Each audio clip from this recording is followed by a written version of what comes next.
नमस्कार, आदाब, सत श्री अकाल मेरे प्यारे दोस्तों। आशा है आप स्वस्थ और मस्त होंगे और अपने जीवन को सकारात्मक दिशा में लेकर चल रहे होंगे।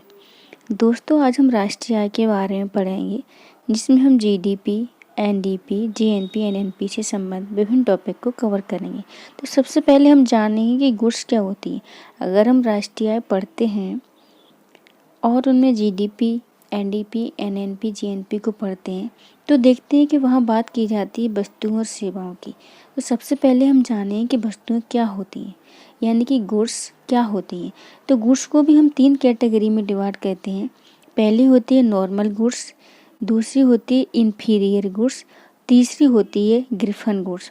जो नॉर्मल गुड्स होती हैं, यानी जो सामान्य वस्तुएं होती हैं, वे वस्तुएं हैं जिनमें आय बढ़ने पर मांग बढ़ जाती है। यानी आपकी अगर इनकम बढ़ रही है तो आप वस्तुओं को ज़्यादा से ज़्यादा खरीदेंगे।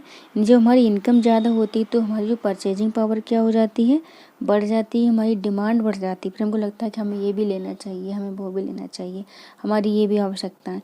यानी इनकम बढ़ने के साथ साथ ही क्या होता है, डिमांड बढ़ती है। ये होती है नॉर्मल गुड्स। तो नॉर्मल गुड्स को हम कैसे परिभाषित करेंगे?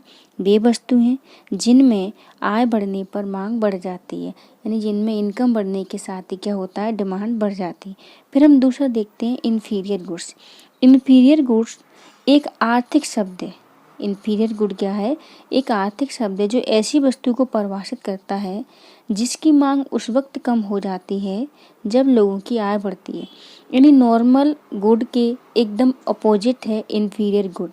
नॉर्मल गुड में क्या हो रहा था, जो नॉर्मल गुड्स थी उनमें इनकम बढ़ने पर डिमांड बढ़ रही थी, जबकि इन्फीरियर गुड्स में क्या हो रहा है, इनकम बढ़ने पर डिमांड कम हो रही है।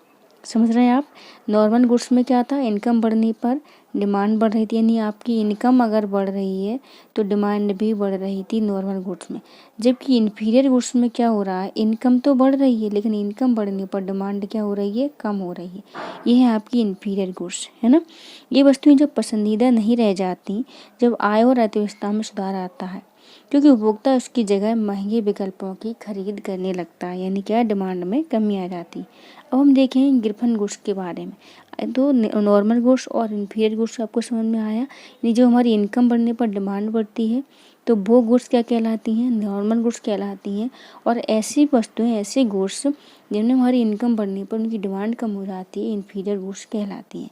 फिर हम ग्रिफन गुड्स के बारे में देखते हैं। एक गिफेन सामान एक कम आय गैर लग्जरी उत्पाद है जो मानक आधारित आर्थिक उपभोक्ता मांग सिद्धांत को बताता है। इसमें क्या होता है, एक लग्जरियस जो उत्पाद होते हैं, कम आय वाले जो सामान होते हैं, इनकी कीमत बढ़ने पर क्या होती है, वस्तुओं की मांग बढ़ती है। ग्रिफिन वस्तुएं क्या होती हैं, अगर इनकी प्राइस बढ़ रही है तो इनकी क्या, डिमांड बढ़ जाती है। जैसे हमको मार्केट में पता चल जाए कि जो एलजी का जो फ्रिज है उसकी डिमांड ज़्यादा है, उसकी कीमत बढ़ गई है ना। हमें पता चल जाए कि एलजी का जो फ्रिज है या टीवी है उसकी क्या है, कीमत बढ़ गई है, तो फिर क्या है, उसकी डिमांड बढ़ जाएगी। एकदम अपोजिट है, जबकि होता क्या है कि कीमत बढ़ने पर डिमांड कम होती है। लेकिन जब कीमत बढ़ने पर डिमांड भी बढ़े तो यही क्या है, आपका गिफेन गुड्स। समझ में आया आपको? यानी अगर किसी वस्तु की कीमत बढ़ रही है, वो किसी से रिलेटेड वस्तु हो, है ना। मान लीजिए मार्केट आप गए, आपने एप्पल खरीदे, आपको पता चला कि एप्पल की कीमत जो नॉर्मल डेज है उनसे ज़्यादा है, और फिर आपने देखा कि कई सारे लोग एप्पल खरीदने में लगे हुए हैं, यानी कि इन कीमत बढ़ने पर अगर उसकी डिमांड बढ़ रही है तो ऐसी वस्तुएं क्या कहलाती हैं, गिफेन वस्तुएं कहलाती हैं, है ना। वे वस्तुएं जिनमें इनकम बढ़ने पर डिमांड बढ़ती है वो नॉर्मल गुड्स होती हैं। जिनमें इनकम बढ़ने पर डिमांड घटती है वो होती हैं आपकी इन्फीरियर गुड्स। और जिनमें प्राइस बढ़ने पर डिमांड बढ़ती है वो होती हैं आपकी गिफेन गुड्स। आई होप आपको क्लियर हो गया होगा, ठीक है। अब हम पढ़ेंगे जीडीपी के बारे में कि जीडीपी क्या है और जीडीआई यानी सकल घरेलू उत्पाद और सकल घरेलू आय क्या है ना। सकल घरेलू उत्पाद और सकल घरेलू आय के बारे में हम जानेंगे। तो जीडीपी क्या होता है, एक वर्ष में एक राष्ट्र की सीमा के भीतर सभी अंतिम माल और सेवाओं का बाजार मूल्य। मान लीजिए ये कोई राष्ट्र हो गया, 1 ईयर में हम क्या करते हैं, गणना करते हैं। एक साल में इस राष्ट्र के भीतर जितनी भी आर्थिक गतिविधियों द्वारा वस्तुओं सेवाओं का उत्पादन हुआ है, उनका जो अंतिम मौद्रिक मूल्य होता है उसे ही हम क्या बोल देते हैं, सकल घरेलू उत्पाद। घरेलू का मतलब समझते हैं, घर की सीमा के अंदर ही होना चाहिए, सिर्फ एक ही कंडीशन है कि उत्पादन क्या हो रहा है, घर की सीमा के अंदर।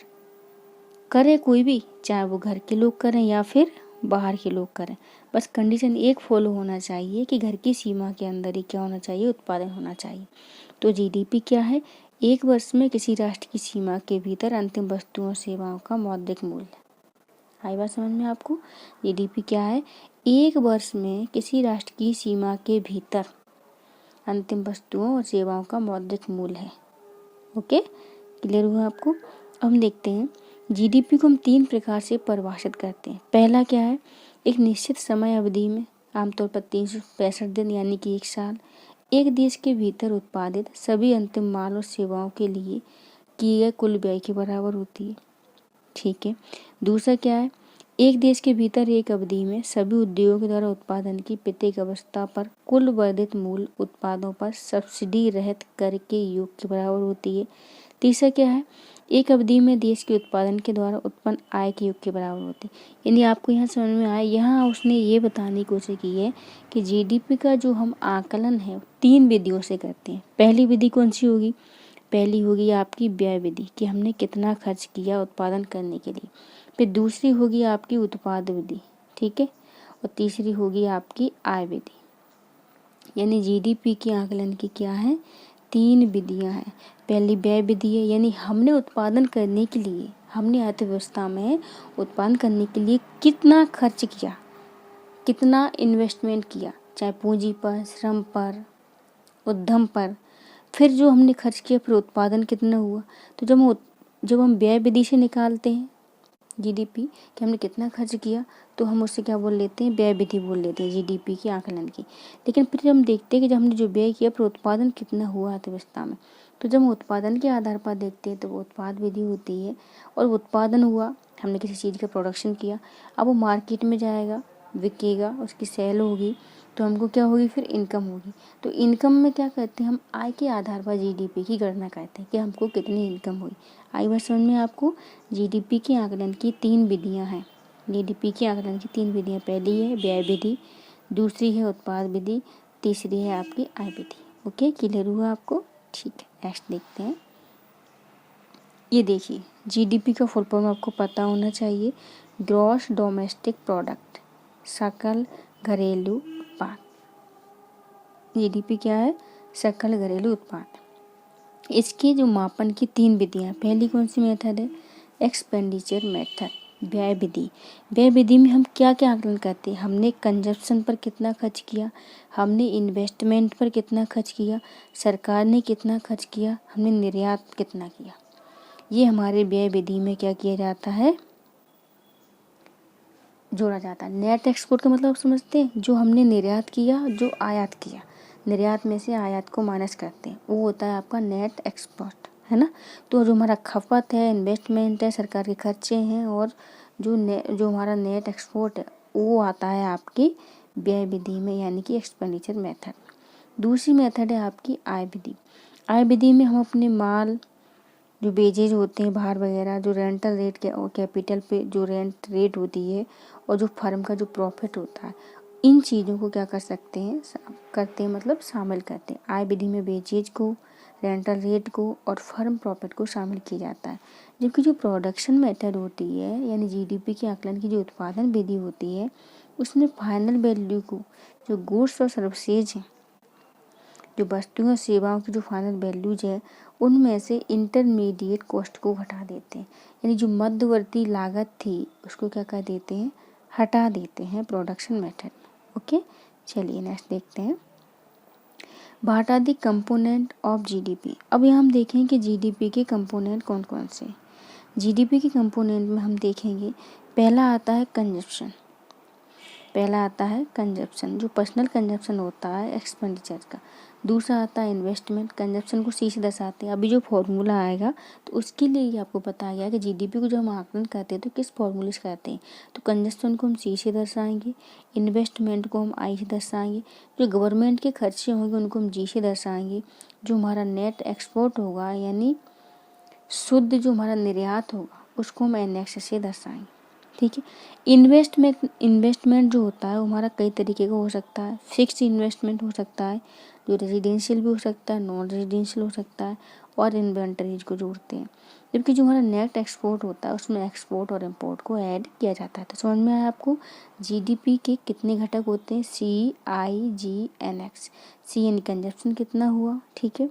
आई means investment, G means government के खर्चे, और NX मीन्स नेट एक्सपोर्ट यानी शुद्ध निर्यात। ओके, नेक्स्ट हम देखेंगे, ये देखिए जीडीपी का फॉर्मूला। इसलिए हमने आपको बताया था कि CI पर ध्यान देना। C क्या हो गया? कंजप्शन हो गया, I इन्वेस्टमेंट हो गया, G गवर्नमेंट के खर्चे हो गए, और नेट एक्सपोर्ट यानी कि शुद्ध निर्यात हो गया। हमने कितना निर्यात किया उसमें से हमने जो आयात किया उसको घटा दिया।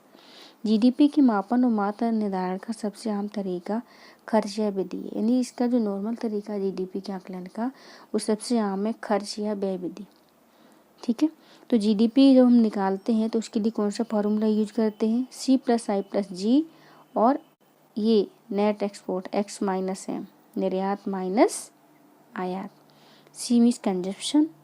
समझ में आया? जीडीपी का ये फॉर्मूला आपको पता होना चाहिए।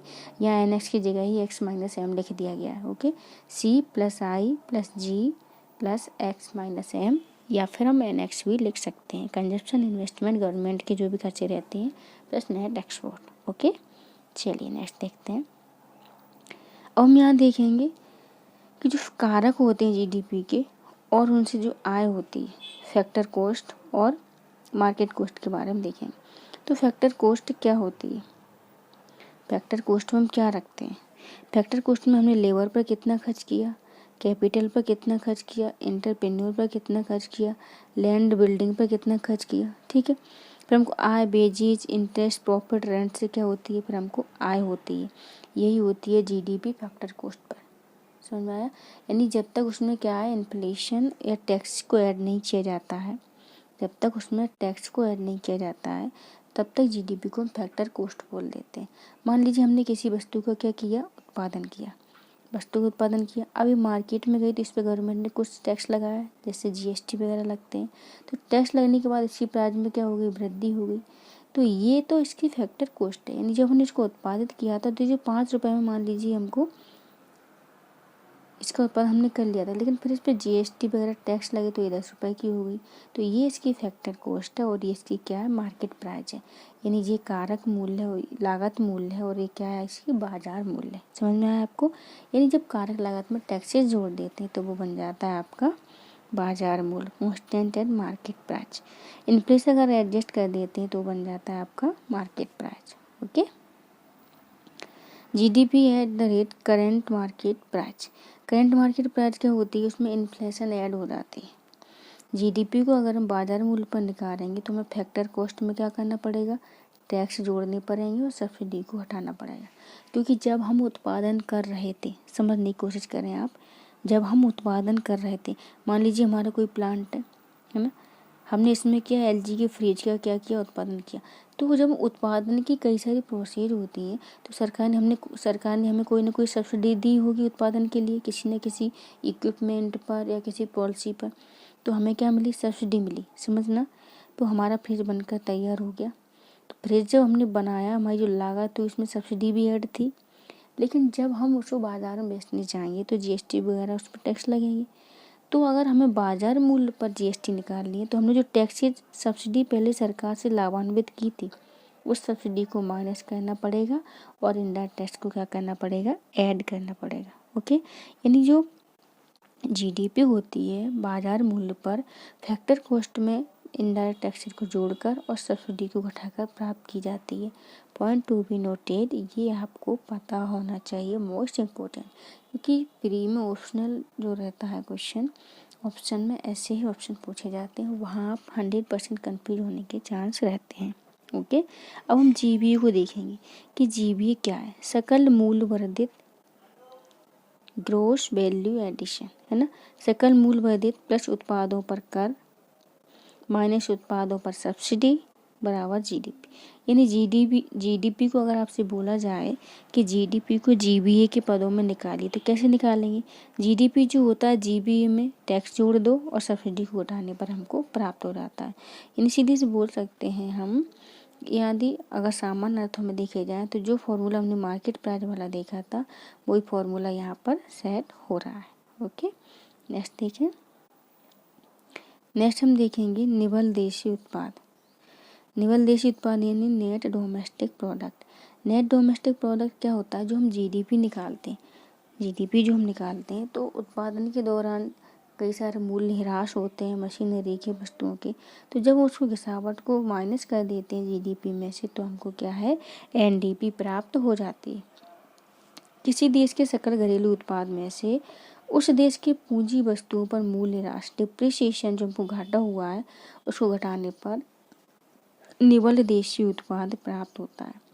किसी देश के सकल घरेलू उत्पाद में से उस देश की पूंजी वस्तुओं पर मूल्य ह्रास को घटाने पर क्या होता है? निवल देशी उत्पाद प्राप्त होता है। ओके, चलिए देखते हैं। तो एनडीपी आपको पता होना चाहिए। अब हम सकल राष्ट्रीय उत्पाद देखेंगे, GNP, gross national product, GNP. GNP क्या है? देश के निवासियों द्वारा देश में या विदेश में एक वर्ष में किए गए अंतिम रूप से उत्पादित कुल वस्तुओं सेवाओं का मौद्रिक मूल्य। अब यहाँ थोड़ा सा आपको मैं समझाऊँ। हमने आपको क्या बताया था जीडीपी के बारे में? हमने बताया था कि किसी भी राष्ट्र की घरेलू सीमा के भीतर जो भी उत्पादन हो रहा है वस्तुओं सेवाओं का, कंडीशन क्या थी? घरेलू सीमा के भीतर, तो उसको क्या कह रहे थे हम? जीडीपी कह रहे थे। अब कंडीशन दूसरी है। अब कंडीशन क्या है? अब क्या है? देश के निवासी होने चाहिए। अब क्या है? अगर हम इंडिया के निवासी विश्व में कहीं भी उत्पादन करेंगे, अब कंडीशन क्या है? निवासी वाली है। एक ही कंडीशन, उसे भारत का निवासी होना चाहिए, सिटीजन ऑफ इंडिया। अगर वो भारत का निवासी है, नागरिक है, भारत का निवासी देश विदेश में कहीं भी उत्पादन करता है, उसको क्या है? जब हम ऐड करते हैं तो उसे हम क्या बोल लेते हैं? जीएनपी बोल लेते हैं। जीडीपी में एक कंडीशन थी कि घरेलू सीमा के भीतर उत्पादन होना चाहिए। सिर्फ इंडिया के भीतर जो उत्पादन हो रहा था उसको बोल रहे थे हम जीडीपी, और इंडिया के लोग कहीं भी उत्पादन कर रहे हैं उसको बोल रहे थे हम जीएनपी। तो जीएनपी क्या है? जीडीपी माइनस विदेशियों द्वारा देश में उत्पादित अंतिम वस्तु सेवाओं का मौद्रिक मूल्य प्लस विदेश में देश के नागरिकों द्वारा उत्पादित अंतिम वस्तु सेवाओं का मौद्रिक मूल्य। और हमारी बात को समझने की कोशिश करें कि जीएनपी को हम कैसे निकालते हैं। जो जीएनपी क्या होता है? देश के नागरिकों द्वारा वस्तु सेवा का अंतिम मूल्य, मौद्रिक मूल्य होता है। तो जब इसे हम जीडीपी के पदों में कैसे निकालेंगे? जीडीपी क्या है? घरेलू सीमा के भीतर उत्पादन हो रहा है, चाहे कोई करे, देश के लोग करें या फिर विदेश के लोग करें, लेकिन जीएनपी में हमें निकालना, तो जीएनपी में सिर्फ नागरिक होते हैं। तो जीडीपी में से क्या है? हम विदेशियों द्वारा इंडिया के भीतर किए गए उत्पादन को माइनस करेंगे, प्लस इंडिया के नागरिकों द्वारा विदेशों में किए गए उत्पादन को क्या करेंगे? ऐड करेंगे। इस तरीके से हम जीडीपी और जीएनपी को अंतर संबंधित कर पाते। समझ में आया? जीएनपी क्या है? इंडिया के नागरिक देश या विदेश में कहीं भी कोई उत्पादन करते तो वो जीएनपी में काउंट किया जाता है। और जीडीपी में क्या रहता है? इंडिया की सीमा के भीतर कोई भी व्यक्ति उत्पादन करे, चाहे वो इंडिया का हो, फ्रांस का हो, स्विट्जरलैंड का हो, कनाडा का हो या फिर चाइना का हो, तो उसे हम जीडीपी में इंक्लूड करते हैं। जीएनपी में क्या रहता है? इंडिया का कोई भी पर्सन, मैं आप, चाहे इंडिया में रहकर उत्पादन करें, कतर में रहकर उत्पादन करें, यूक्रेन में करें, दक्षिण अमेरिका में करें, कहीं भी करें, वो उत्पादन क्या है? जीएनपी में इंक्लूड होगा। आई होप आपको क्लियर हुआ होगा। ठीक है, नेक्स्ट हम देखेंगे एनएनपी। जिस प्रकार जीडीपी में से मूल्य ह्रास हटाने पर हमें एनडीपी प्राप्त होती है, उसी प्रकार एनएनपी जीएनपी में से गिरावट या मूल्य ह्रास को घटाने पर प्राप्त होती है। यानी जीएनपी में से गिरावट को हटाने के बाद जो आय बचती है उसे ही हम एनएनपी कहते हैं।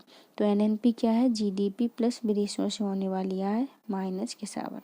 यानी जीएनपी की जगह हमने जीडीपी के पदों में भी इसको व्यक्त कर दिया। विदेशों से होने वाली आय का मतलब समझते हैं। विदेशों से होने वाली आय में क्या होता है?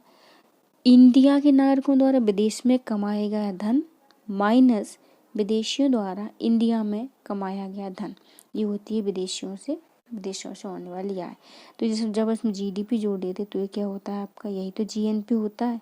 इसमें से अगर हमने गिरावट हटा दी तो हमको क्या है? एनएनपी प्राप्त हो गया। क्लियर हुआ आपको? अब हम इसकी देख लेते हैं समरी टाइप में कि जीडीपी क्या है। तो GDP sum of all goods and services product in a country in given financial year. समझने, पॉइंट नोट करना। Produced in a country, GDP क्या है? किसी एक वित्तीय वर्ष में किसी देश में उत्पादित अंतिम वस्तुओं सेवाओं का मौद्रिक मूल्य। जीडीपी क्या है? एक वित्तीय वर्ष में, किसी एक वित्तीय वर्ष में, मान लीजिए 2021-22 वित्तीय वर्ष हो गई, 22-23, 23-24, जो भी आप काउंट करें, तो देश के भीतर इन एक कंट्री, एक देश में एक वित्तीय वर्ष में उत्पादित अंतिम वस्तुओं सेवाओं का मौद्रिक मूल्य क्या है? आपका जीडीपी है। जीडीपी में से जब हम डिप्रिसिएशन को घटा देते हैं, यानी मूल्यह्रास को घटा देते हैं, गिरावट को घटा देते हैं, तो हमें एनडीपी प्राप्त हो जाता है। अब हम जीएनपी देखेंगे। जीएनपी क्या होता है? GDP plus income from abroad, यानी विदेशों से आय। जीडीपी प्लस विदेशों से आय में क्या होता है? इंडिया के लोगों द्वारा बाहर जो कमाया गया है वो ऐड करो, और बाहर के लोगों द्वारा इंडिया में जो कमाया गया है उसको क्या है? माइनस कर दो, तो हमको विदेशों से आय प्राप्त हो जाती है। इसी प्रकार एनएनपी रहता है। एनएनपी में क्या है? GNP minus depreciation. एनएनपी क्या है? जीएनपी माइनस डिप्रिसिएशन, यानी GDP plus income from abroad, यानी विदेशों से आय माइनस मूल्य ह्रास। Okay. GDP does not measure wellbeing. GDP ये नहीं दर्शाता है, कल्याण को नहीं दिखाता है कि हम कितने सुखी हैं, कितने सुख सुविधा में।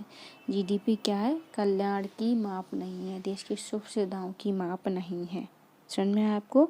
जीडीपी सुख सुविधाओं में कई सारी चीज़ होती हैं, उसमें इकोनॉमिक वेलबींग होता है, लिविंग कंडीशंस भी होती हैं, हैप्पीनेस भी होती है। जबकि जीडीपी क्या है? हमारे कल्याण को, वेलबींग को नहीं दर्शाता है। जीडीपी में सिर्फ क्या रहता है? जीडीपी में कंजप्शन रहता है, डिप्रिसिएशन रहता है, नेट इनकम विदेशियों की, और रेगुलेटेबल्स रहते हैं। जबकि जो हमारा जो वेल बीइंग है उसका क्राइटेरिया बड़ा होता है। उसमें जीडीपी इकोनॉमिक वेल बीइंग का एक पार्ट मात्र है, एक मामूली सा हिस्सा मात्र है। क्या है? एक मामूली सा हिस्सा है। तो इसमें economic well being, living conditions, happiness जब होती है तो हम बोल देते हैं कि हमारे वेल बीइंग, हमारे लोक कल्याण, हमारे रहने के तरीके, सुख सुविधाएं बहुत अच्छी हैं, हम बहुत खुश हैं। समझ में आया? तो जीडीपी को किसी के कल्याण का या सुख सुविधाओं का मानक नहीं मान सकते, वो उसका एक अंश मात्र है, एक पार्ट मात्र है ना। तो आई होप आपको चीज़ें क्लियर हुई होंगी, है ना। मैंने अपनी तरफ से पूरी तरीके से समझाने की कोशिश की है। और भी कोई अगर आपको दिक्कत रहती है तो क्या है, आप बता सकते हैं, है ना, कमेंट बॉक्स में पूछ सकते हैं। तो आज के लिए हम ये लेक्चर यहीं समाप्त करते हैं। स्वस्थ रहें, मस्त रहें, अपने जीवन में हमेशा आगे बढ़ने का प्रयास करें। गुड लक, गुड बाय, जय हिंद, जय भारत।